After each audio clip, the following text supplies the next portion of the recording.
Hi guys, this is Kieran from the One Zen Academy. I hope this finds you well. I'm just going to give you a brief talk on the role of stress and breathing. So when we look at stress itself, and I'm sure you don't need me to tell you where we get stress from, is stress can be perceived or actual.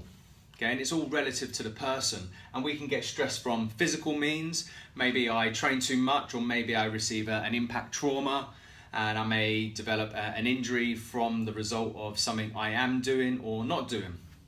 I also get physical stress from inactivity or prolonged sitting as well. That is a stress state on the body.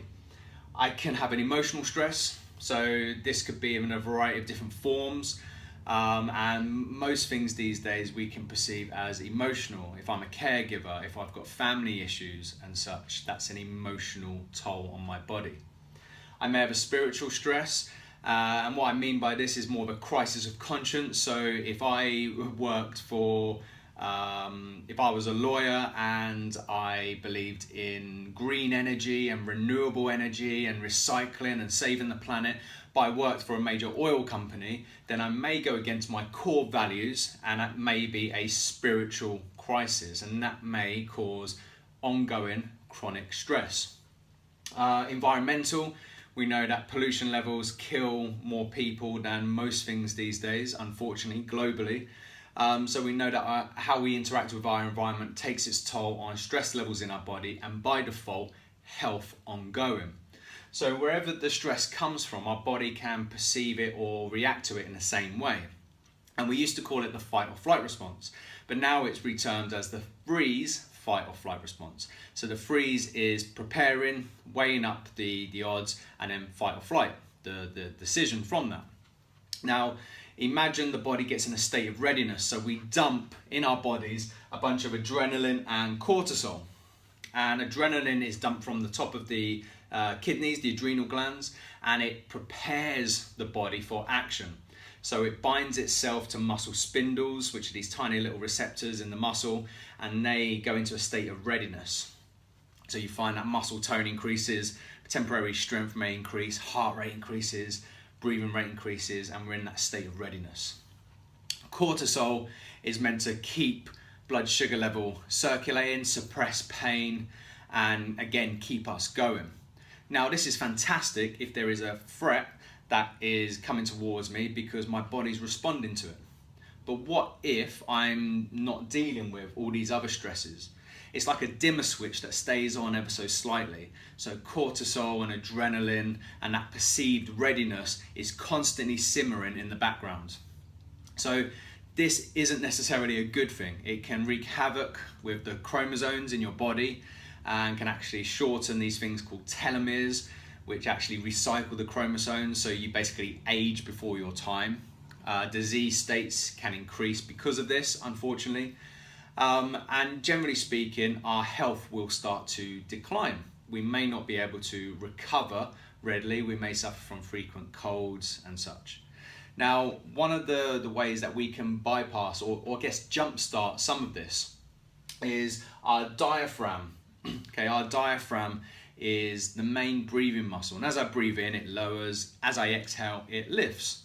Now, in that state of readiness, this muscle, this main breathing muscle, can become locked in place, and it doesn't necessarily unlock itself or unstick itself.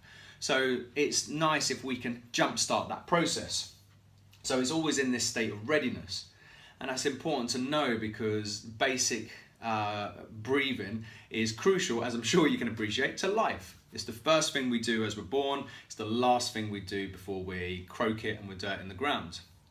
So just because you're alive doesn't mean you breathe well. In the same way, when I'm in a swimming pool, just because I'm not drowning doesn't make me a swimmer. It just means I'm doing enough to survive. But what if that's not enough? What if we want to live as well as that? Well, here's a few things that we can do to make the diaphragm function again. And what you'll find is within 5 minutes of your diaphragm functioning, you'll receive this, and you know, like everything melts. You'll experience that at a very deep level, and it's the relaxation phase. It's your switching off of that freeze, fight or flight response. So I've got a list of things that you can do on a daily basis or any time where you're feeling a bit overwhelmed and stressed. So here it is. And this is my to-do board.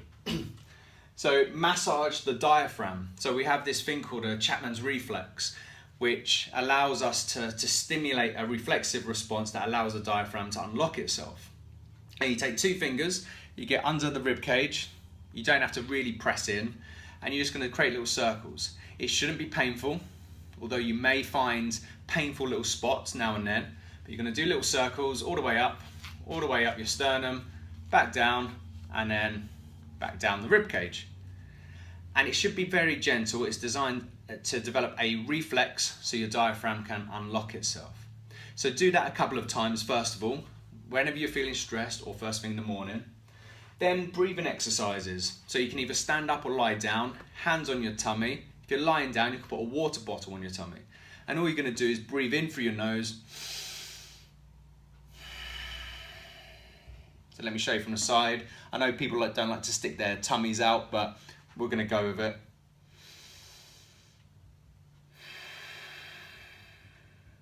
And the idea is to get your belly to rise and fall, and this shows us that the diaphragm is working.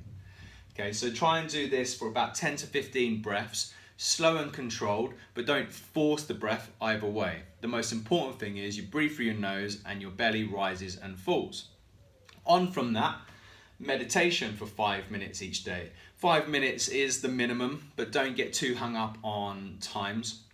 And to do a decent meditation, all you need to do is find a comfortable place to sit, make sure that you have length through your spine, and that's it. You don't have to sit in a mudra-like position in terms of yoga. There's no kind of dogmatic response to this.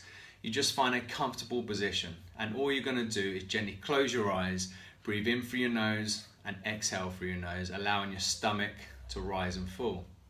Your main focus will be the oxygen going in through your nose. It will feel cold, and as you exhale it will feel warmer, and you're just going to focus on that single point for 5 minutes. If your mind wanders, that's okay, just don't attach yourself to any thoughts. Imagine your thoughts are like clouds passing in the sky. You're just going to stop and look at them, but ultimately you're going to come back to the breath. The more you do this, the better it is you'll become, the more concentration, the more focus, the more drive you will have. And the better you'll be able to deal with what stresses life throws at you. It's not a cure, but it may change your perception or at least start that process. Thank you for your time. My name's been Kieran. For more information, please go to www.onezenacademy.com. Thank you very much.